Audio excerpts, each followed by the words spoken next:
खट्टा खाने वाली चुड़ैल। रात को अचानक राधिका मौसी को किचन से कुछ गिरने की आवाज आई। उन्होंने बाहर निकल के देखा तो किचन में उन्हें कोई सफेद साड़ी में दिखा। वो चीख पड़ी, हे भगवान, आलतू जलालतू आई बला को टालतू, आलतू जलालतू आई बला को टालतू। राधिका मौसी को चीखते सुनकर श्रवण बाहर आता है भागते हुए। अरे माँ, क्या हुआ? क्या देख लिया? दादी माँ आ गई क्या सपने में? अरे बेटा, रसोड़े में देख तो कौन है? श्रवण रसोड़े में झांक कर देखता है और उसे कोई नहीं दिखता अंदर। अब रसोड़े में तो कोई नहीं है माँ। कोई सफेद साड़ी में नहीं है क्या? नहीं माँ, कोई भी नहीं है।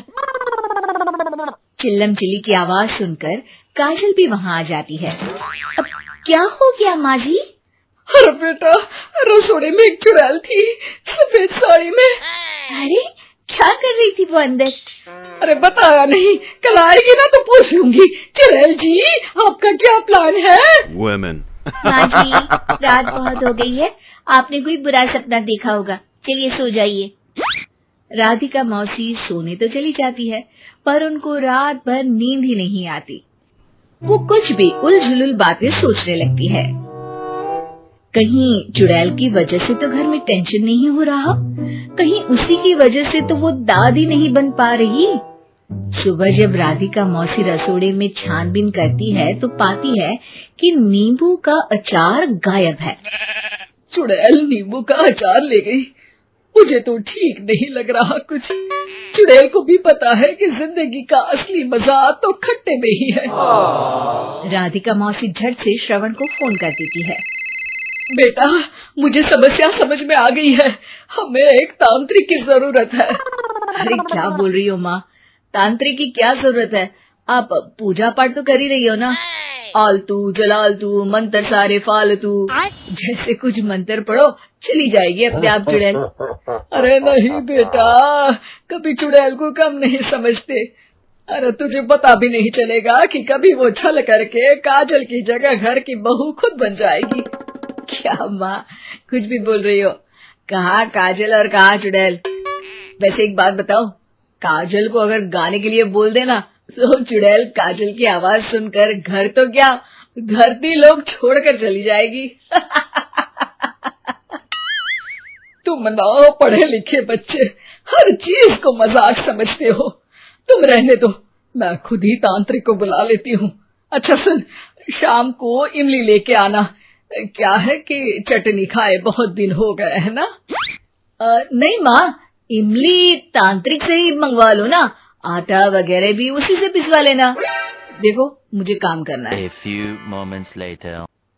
श्रवण रात को कई तरह की सब्जियों के साथ माँ के कहने पे चटनी के लिए इमली भी ले आया था, लेकिन राधिका मौसी के दिमाग में अलग ही फिल्म चल रही थी।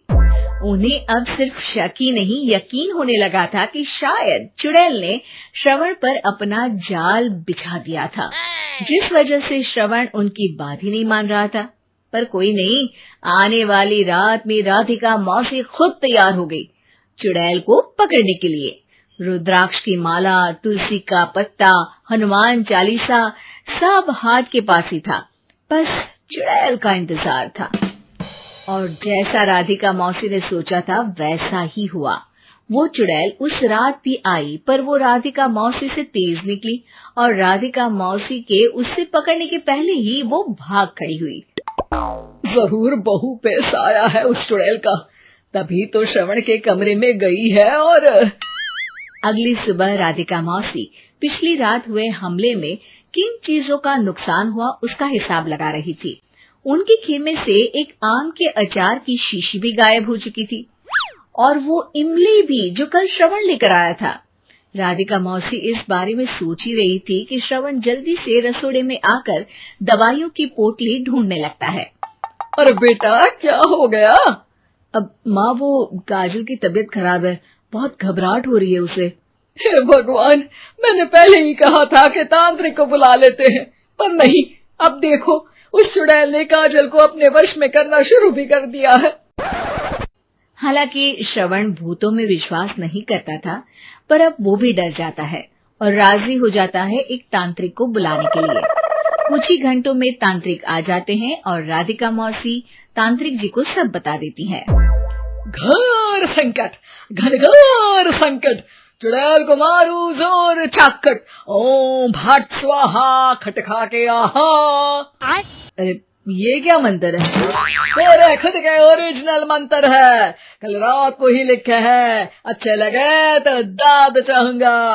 एक और मंत्र सुनो, अर्ज किया है आब्राकडाब्रा, दिल्ली बम्बई आगरा, चंदा मामा सोवरले सुरन मामू जारा।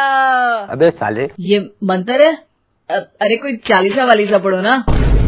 वक्त कम है, 40 नहीं पड़ेंगे, 20-25 में काम चलाना पड़ेगा। अलग निरंजन जाके लंदन, मुफ्त का मंजान घिस मेरे नंदन। अरे जल्दी करो तांत्रिक जी, जल्दी करो। तांत्रिक अपने उल झलूल मंत्र पढ़ने लगता है। श्रवण को तांत्रिक पे शक होता है। वो अपने एक डॉक्टर दोस्त को कॉल कर देता है ताकि कोई अनहोनी हो तो इमरजेंसी में चीजें मैनेज हो जाए। तांत्रिक धुनी रमाता है, जिसकी वजह से कमरे में काफी धुआं हो जाता है और जिसकी वजह से बहू की घबराहट बढ़ जाती है। अब भागेगी चुड़ैल। हाँ। बहू खांसते हुए धुएं से बचने के लिए बाहर चली जाती है। अरे भाग रही है, भाग रही है। women. पीछे पीछे श्रवण भी जाता है। बहू एक सोफे पर बैठ जाती है। तभी डॉक्टर दोस्त आ जाते हैं और श्रवण को पानी लाने के लिए कहते हैं। थोड़े चेकअप के बाद डॉक्टर कहते हैं, मेरे हिसाब से जाप का काम पूरा हो गया है। क्या मतलब? अरे कुछ भी नहीं माँ, कोई चुड़ैल नहीं है, खुशखबरी है, अब दादी बनने वाली है। मगर वो सब अचार के डब्बे। श्रवण दोनों अचार के डब्बे अपनी माँ को दिखाता है, जो कि उनके बिस्तर के नीचे छुपे हुए थे। आपने सही बोला था माँ, वो चुड़ैल काजल ही थी जो खट्टा खा रही थी।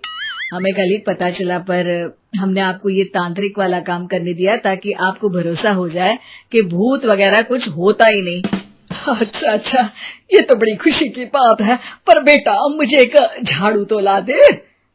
क्यों माँ? ये तांत्रिक का भूत उतारती हूँ मैं। अब तांत्रिक राधा मौसी के डर से घर से भाग निकलता है और राधा मौसी उसके पीछे भागती है। अरे संकट ये घनघोर है, तांत्रिक मुआ चोर है।